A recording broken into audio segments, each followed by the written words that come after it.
Are you able to see? Yep. Okay.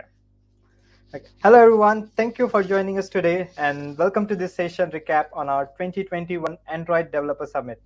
My name is Sagar, Developer Relations Engineer at Google, and I'm pleased to have you join us today for a recap on the latest announcement on the Android Dev Summit. Without further ado, let's go into the key topics. So today we are going to take a look at Jetpack Compose and Material U. We'll check some updates on the Jetpack libraries, Android 12L for large screen, some updates on OS as well as Google Play updates. So Jetpack Compose. In this session, we will just talk about Material U, which is the next evolution of material design and how it works with Jetpack Compose, which is Android's modern toolkit for building native UI. Material 3 is the next evolution of material design, which includes material use styling and features. It's a radical new design vision focused on delivering experiences that are personal for every style, accessible for every need, and adaptive for every screen.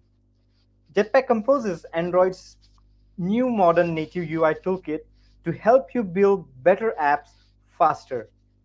We are excited to announce the launch of new Compose Material 3 Jetpack library available in alpha at Android Dev Summit. It includes many of the great features of Material U, dynamic color, updated theming and components, and more. You can begin by adding the new Android X Material 3 dependencies to your build or Gradle.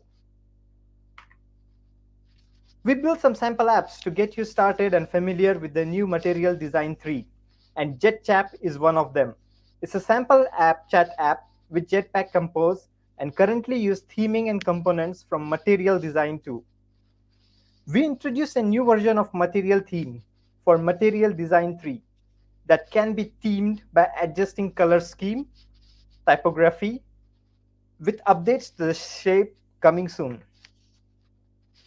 Use the light color theme function to create an instance of color scheme with light baseline values, overriding the defaults with custom colors, or use dark scheme values for dark baseline default values. We provided a eSystem in dark theme utility function to determine if the system is considered to be in dark theme. Material Design 3 has a new type scale, including text styles that have been adapted from Material Design 2. The naming and grouping have been simplified to display headline, title, body, and label with large, medium, and small sizes for each. Compose modeled this with a new typography class. Its parameters are named after the styles in the Material 3 type scale. But broadly speaking, elevation has changed from using shadows in Material 2 to tonal color overlays in Material 3. This is a new way to distinguish containers and surfaces from each other. Increasing tonal elevation uses a more prominent tone. Elevation overlays were a part of dark theme in Material 2, which have also changed to tonal color overlays. The existing surface Compose is an implementation of Material 2 elevation system, and it accepts an elevation parameter and handles rendering shadows and overlays in dark theme. We introduced a new version of surface for Material Design 3. It accepts a tonal elevation parameter and handles rendering tonal color overlays in both light and dark themes. Surfaces are the backing composable behind most material components, so we'll introduce this in the Compose Material 3. Material 3 includes wide variety of updates to components like buttons, app bars, dialog, FABs, and native components. For more information, do check out our talk on implementing Material U using Jetpack Compose. We also provided another app, a JetSnack app, a snack ordering app which demonstrates handling of state, how to perform state hoisting, and integration with view model. State in an app is any value that can change over time. Apps are stateful by nature, whether they are stored data locally or in a server. State is what it makes them valuable. From showing filter results to keeping track of your shopping cart, state plays a crucial role in your apps. Since state is so important, from what item to show on the screen, allowing users to filter snacks and keep track of the shopping cart. To do that, you can store a single object in a composition by using the remember savable composable.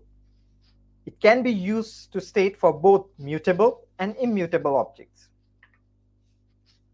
State hoisting is a pattern of moving private state out of a composable to make it less stateful. A stateless composable is a composable that doesn't hold private state. Composable receive states as parameters and communicate events up using lambdas. This makes the composable more usable and testable as it's not coupled to any specific way of handling data. State that is hoisted this way can be shared and interpreted if needed. Now let's see how we can manage state by defining the source of truth. The basic ingredients are composables, state holders, and view model. A composable provides simple UI state management. If the UI state to handle is simple, it could be placed in composable itself. In the example, the Jetpack composable owns the scaffold state. State holder, the complex UI elements for state management. The Jetpack state will be the source of truth for Jetpack app's UI element state, and all the interaction with them would go through the state holder. In a nutshell, a state holder is a plain class that hoists UI element state and contains UI related logic. This paves separation of concern by reducing composable's complexity and favoring testability. It also makes state hoisting easier as there are only one state to hoist instead of multiple states. In summary, view models hoist state out of the composition. They are responsible for basic business logic of the app and decide what data to display on the screen. As usually, this data and logic comes from other layers of the hierarchy. Due to this, view models are recommended for screen-level composables. For more information on this part, do check out a Compose State of Mind talk, which is available on YouTube. The links will be provided in the description and the comments. We introduced several new features and guide to incorporating them in your app. Now let's take a look at some of the major Jetpack Compose talks that were introduced in the EDS. Build the modern app widget, which covers what are widgets, improvements in Android 12, and better tooling. The talk on Animation Reimagine introduces the brand new Animation API designed for delightful development experience. It also covers how to use the animation preview feature of Android Studio that help us debug and fine-tune your animations. With the talk on deep dive in the layouts, get ready to have a deep dive explaining how it works under the hood, the capability it has, how the bundle layouts and modifiers are built, and how you can easily create custom layouts. The talk on dynamic color deep dives into how dynamic color interact with the distinct brand expression in your app and new tooling for visualizing dynamic color and seeing these changes reflect through your app UI. We have prepared a playlist for you on these topics, so go and check it out our YouTube channel. Now let's take a look at the updates on Jetpack libraries. We introduced new version, Room 2.4. Before 2.4, you had to implement a manual migration class in which you would write and execute the SQL statements to migrate between versions of your database. We have made migration easy through the auto migrations. It allows you to update your database schema with any changes between the versions while avoiding any data loss. During the migration, Room will check and validate this updated schema. The relational query methods allows you to represent the relationship by simply writing a DAO method with a return type of map.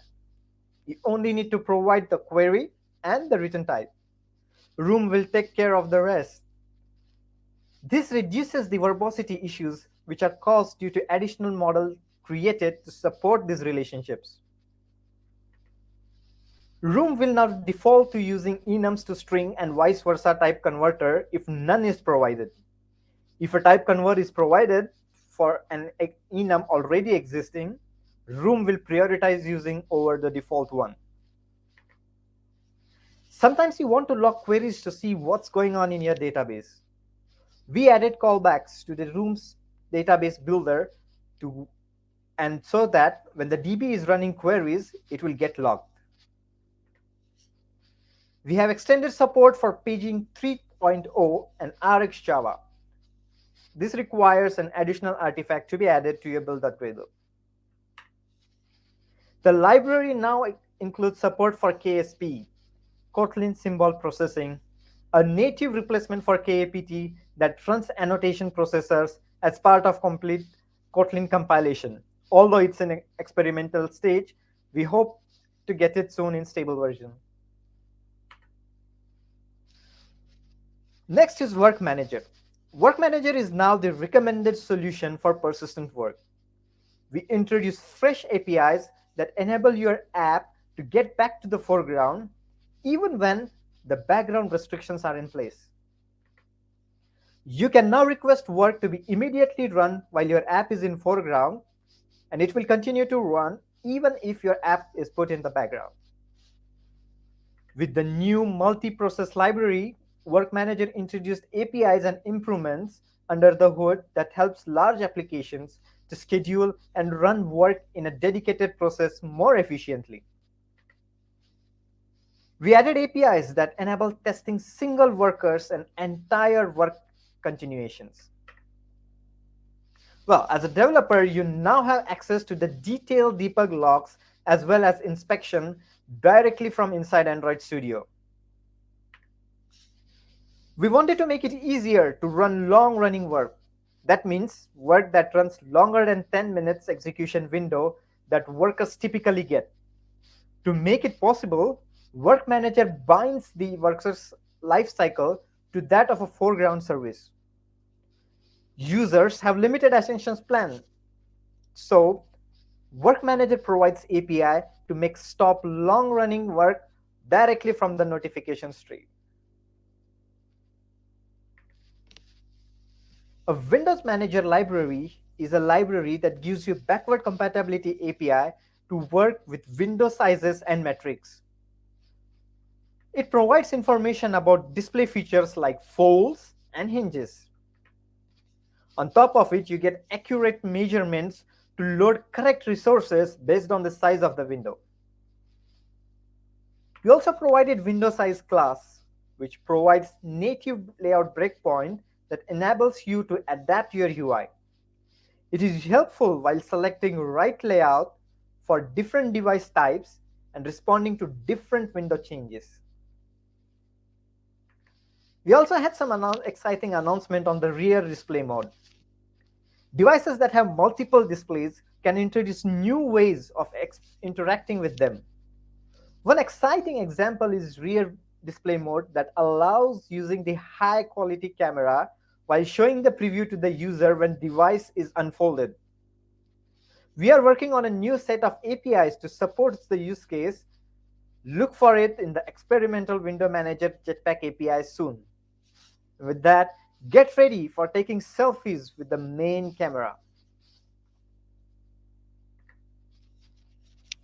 The car app library contains a series of templates that you can use to bring your navigation, parking, and EV charging experiences to a car's head unit.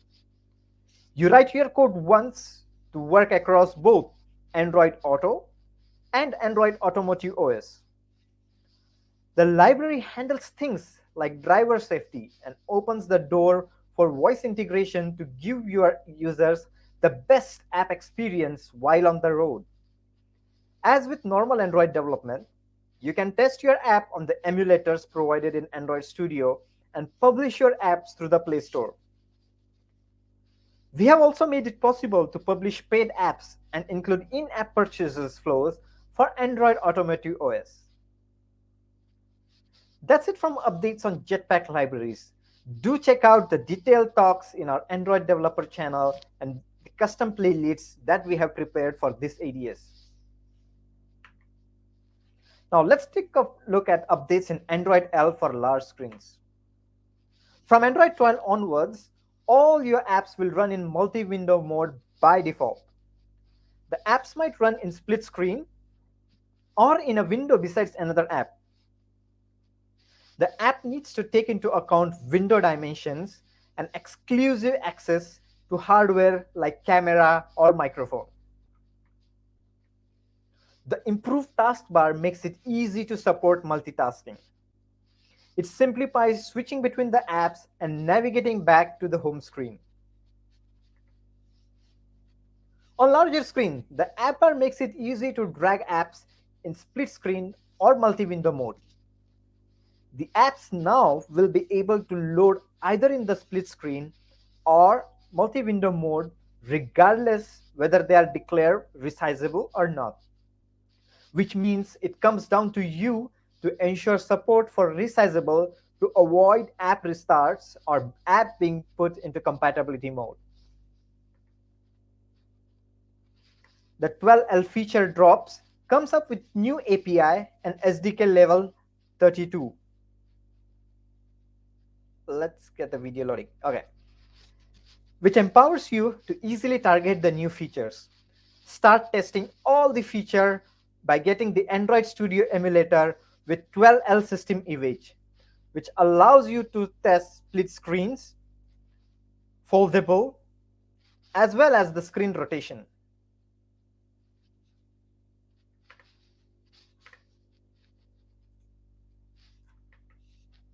If you want to get started with large screens, do check out 12 featured drop and Jetpack Windows in the following links. Now let's check some updates on VROS. Many developers have created helpful experiences for the latest version of VROS, which launched earlier this year. And we are looking forward to richer, more impressive app experiences. As you know by now, the Jetpack library simplifies and accelerates UI development, and we are bringing Compose to the VROS. You can design your app with familiar UI components adapted for the watch. This component includes Material U, so you can create beautiful apps with less code. We also have other updates for Watchface Studio, our APIs, design tools, and the Play Store for VROS. Today, Compose for VROS is in developer preview after a number of successful alpha releases. Compose simplifies and accelerates UI developments, and the same is true for Compose for VROS, which is built in support for Material U to help you create beautiful apps with less code. Many of the VR composables that are equivalent to the mobile versions can use the same code. The code for styling color, typography, and shapes with Material theme is identical to mobile as well. However, the library creates a VROS optimized version of the composable to follow VROS Material guidelines. In addition, we introduced many composables that improve the VRAR experience, such as chip, toggle chip, basic curve text, time text. VR also has its own version of Box, which adds supports for swipe to dismiss gesture, similar to back button gestures on the mobile app, out of the box. And finally, we also offer a navigation composable which works just like NavHost on mobile, but supports the swipe to dismiss gesture out of the box. The scaffold provides a layout structure to help you arrange screens in common patterns, just like mobile, but instead of app bar, FAB, or drawer, it supports where-specific layouts with top-level components like time and the scroll position indicator. Watch faces are one of the most visible ways that users can express themselves on their smartwatches. Creating a watch face is a great way to showcase your brand for your users and Wear OS. We have partnered with Samsung to provide better tools for watch face creation and make it easier to design watch faces for the Wear OS ecosystem. The watchface Studio is a design tool created by Samsung that allows you to produce and distribute your own watch faces without any coding. It includes intuitive graphic tools to allow you to easily design match faces. You can create watch faces for your personal use or upload them in the Google Play console to share with your users on Wear OS devices that support API level 28 and above. The watch faces works on both Windows and Mac environments. Here are the same key ways of using the WFS. You can customize the watch face color, background image, font, and more using the style editing. The group components so that you can control or move those components with single action. You can handle entire complication as one group. Add tags with date, time, battery, step count information, and more using the tag expressions. To help you follow best practices, reduce boilerplate code, and create performant, glanceable experiences for your users, we have recently released first 5 stable Android Jetpack Wear OS libraries, including Wear Input, Wear Ongoing, Wear Phone Interactions, and Wear Remote Interactions. The tiles provides easy access to information and access user needs in order to get things done. With a simple swipe from the watch face, a user can find out the latest forecast or start a timer. Tiles are now enabled for most devices in the market, providing predictable, glanceable access to information and quick actions. The tiles allows developers to build custom tiles that users can include on their watch. For using the Tiles API, it requires targeting the API level 26 or higher. For developer who wants more fine-grained control of their watch faces, we have launched a new Jetpack Face APIs, which is an RC build, which is built ground up in Kotlin.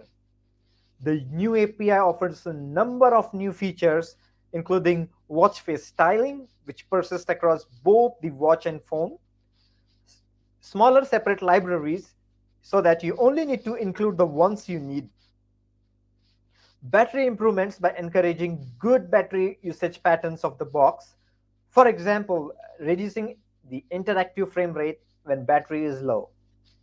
The new screenshot APIs so that the users can see their watch face changes in real time. There are many more such new features available for you.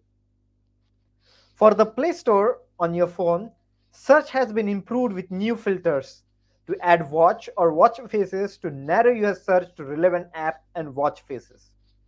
The Play Store on your watch is getting a whole new look based on the principles of Material You. The new design simplifies the experience of navigating the small surface area of a watch face. The important information is placed in the cards, which makes it comfortable to read and make the selection. Well, that's it on the Wear OS. Now let's take a look at some Play updates. We have been building new features to help power developers' growth on our platform, including enhancement to our trust and safety, tools to boost apps quality, improve monetization, and some updates for game, and an exciting new app marketing certificate. We have made important changes to ensure all types of businesses can be successful on Google Play. We now have multiple programs designed to support your app ecosystem, with 99% of developers qualifying for a service fee of 15% or less. Recently, we announced that starting January 2022, we are decreasing the service fee for all the subscriptions on Google Play from 30% to 15%. Additionally, we are making changes to the Play Media Experience program, where ebooks, and on-demand music streaming services will now be eligible for a service fee as low as 10%. Data safety section lets user know what type of data your app collects and shares and how the data is used. By giving developers a way to showcase your approach to privacy and security, we are not only building trust, we are helping users make informed decisions about the apps they install and use. We are investing in new developer tools that help you protect your apps and games from abuse and attack, so you can ensure your users have experience you intend. The new Play Integrity API will let you determine if you are interacting with your genuine binary installed by Google Play and running on a genuine Android device that's powered by Google Play services. If not, you can decide how best to introduce additional friction and reduce the risk of your app. First, we are making it easier for you to be alerted to and fix new issues with improvements throughout Android Vitals. Your most recent data is now more visible to you to see the issues right away. We have added trends, filters, and app version information to help you identify the source of the issue quickly. We also recently launched a new tool in Play Console called Rich and Devices to help you understand which features or fixes would help you reach the most users on Google Play. By understanding your user and issues distribution, you can make better decisions without which specs to build for, where to launch, and what to test to make the biggest impact. We are making changes to the way users evaluate your app. Starting in November, users on phone will start to see ratings specific to their registered country. Then in early 2022, users will see the ratings specific to the device they are on, including form factors such as tablets, Chromebooks, and wearables. We introduced Billing Library version 3, where we continue to invest in modernizing our platform, including updates to the billing library. The latest version includes new ways for users to pay subscription promotion capabilities, purchase attribution for games, and improvements to purchase reliability and security. Today, the subscription users who go into the payment decline often aren't aware of it or experience too much friction to fix their payment. That's why we have launched a new API that can detect whether a user is in payment decline and show a helpful message right in your app. So the users can immediately fix the payment without leaving the app to get to the Play Store. On an average, our early access partners saw a 99% improvement in subscription recovery and spend for users who saw the message. The updated sign-in API for gameplay services, which drastically simplifies the sign-in implementation, is now in early access. The new SDK makes for one-line implementation. We have also simplified the step for users, combining the Google Play games install and profile creation in one step. This allows users to get back to the game more quickly, even when they don't have Play games installed. We are also streamlining the process of obtaining in the auto sign-in for even smoother experience for returning users. Starting in 2022, Play game services will no longer require this installation. The change will allow 2 billion users to sign into your Play game services enabled games with a zero-touch experience.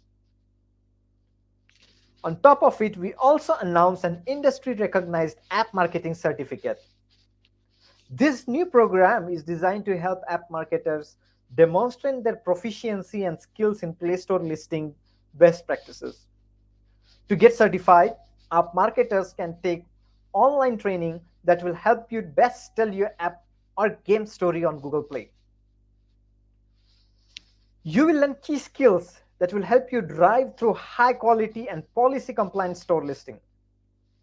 After the training, take the exam to get industry recognized certificate. Well, that's it for my session recap on Android Dev Summit 2021. Do check out the detailed talks in our Android Developer YouTube channel.